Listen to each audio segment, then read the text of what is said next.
қазақ тілі мен әдебиеті 301 топтың студенттері боламыз.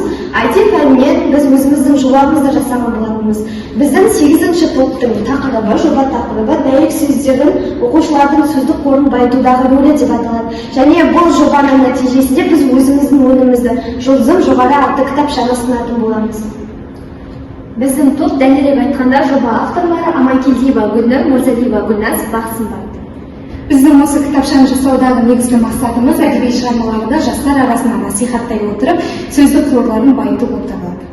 Біздің жобаның негізгі міндеттеріне тоқтала кететін болсақ, білім алушылардың әдеби шығармаларға деген қызығушылығын ояту, жасөспірімдер мен жастардың сөздік қорын байыту, сондай-ақ жасөспірімдер мен жастардың білім қоры мен танымын кеңейту, жасөспірімдердің шығармашылық қабілеттерін арттыру.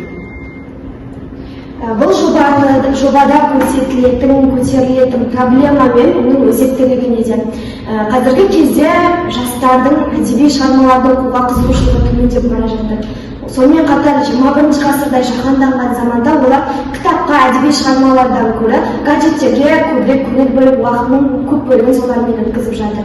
Бұл проблеманы шешуде осы уақытқа дейін көптеген жобалар іске асырылған болатын. Мысалы, комикстер, анимациялық видеолар, немесе оқу құралдары тағысын тағы деген сияқты. Осы жерде ескере кететін бір нәрсе, бұндай проблеманы шешу кезде біз көбінесе басты нысананы мұғалімге аударып жатамыз. Мұғалімдерге арналған курс, мұғалімдерге арналған әдіс-тәсілдер жиынтығы, оларға арналған оқу құралы деген сияқты.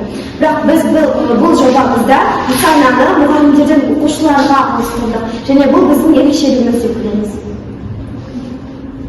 Бұл жобаның нәтижесінде біз Жұлдызым жоғары атты кітапшаны сіздерге ұсынатын боламыз. Енді жобаның кітапшаның нақты өзіне тоқталатын болсақ, не үшін бұл Жұлдызым жоғары деп аталды?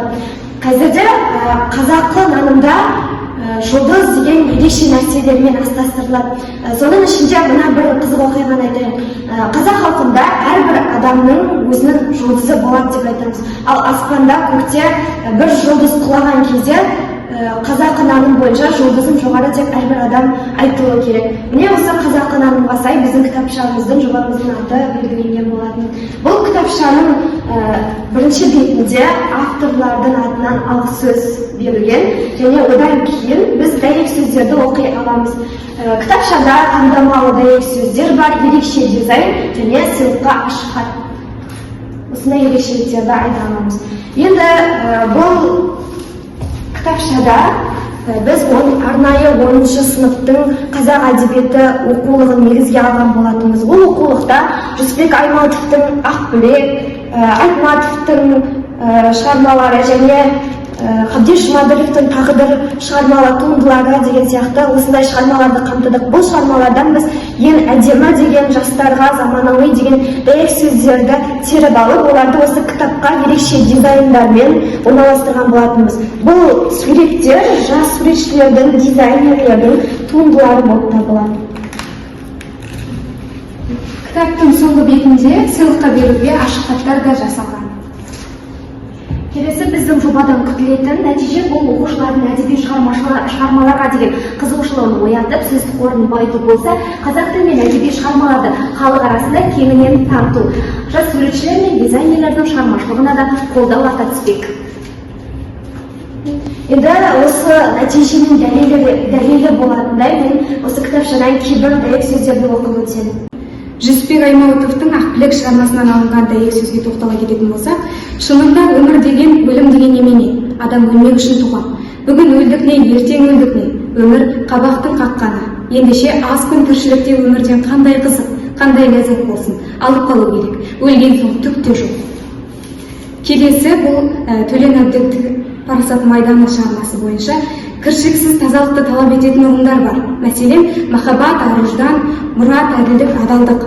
Сәл-пәл арамдық араласқан адалдық, сәл-пәл әділетсіздік араласқан әділдік, сәл-пәл алаяқтау махаббат болмайды. Олар я бар, я жоқ. Көріп тұрғандарыңыздай, мектеп оқулығынан тыс біз еркін шығарма ретінде Төлен Әбдіктің Парасат майданы шығармасынан да дәйек сөздер алған болатынбыз.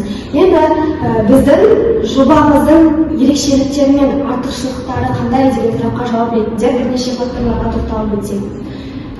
Біріншіден, пән оқулық оқулықтарына көмекші оқу құралы бола алады. Екіншіден, бұл кітапша оқушылардан бөлек тұтынушыларға да қызық кітапша, яғни мектеп оқушыларынан бөлек жастар арасында немесе үлкен адамдар, егде адамдардың арасында да танымал бола алады. Және үшіншісі, бұл жоба шығын жағынан да, яғни қаражат жағынан да тиімді.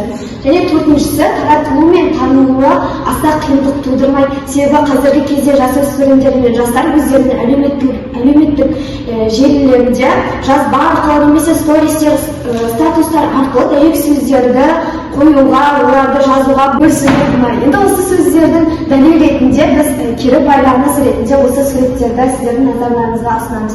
Біз өзіміздің жобамызды Instagram әлеуметтік желісінде ұсынған болатынбыз. Сол кезде оны көрген желі қолданушылары бізге өзінің қызығушылықтарын осындай реакциялар арқылы, сұрақтар арқылы танытқан болатын. Және олардың арасында тіпті жобамыздың өнімін сатып алуға ниет білдіргендер де табылды.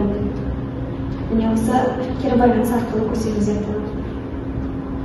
Біз өз жобамыздың жүзеге асатынына және алға қойған мақсаттарына жететініне тек үміт артып қана қоймаймыз, біз зор сенім білдіреміз. Арнайы Көшкімбаева Айнұр Серікбайқызына. Назарларыңызға рахмет.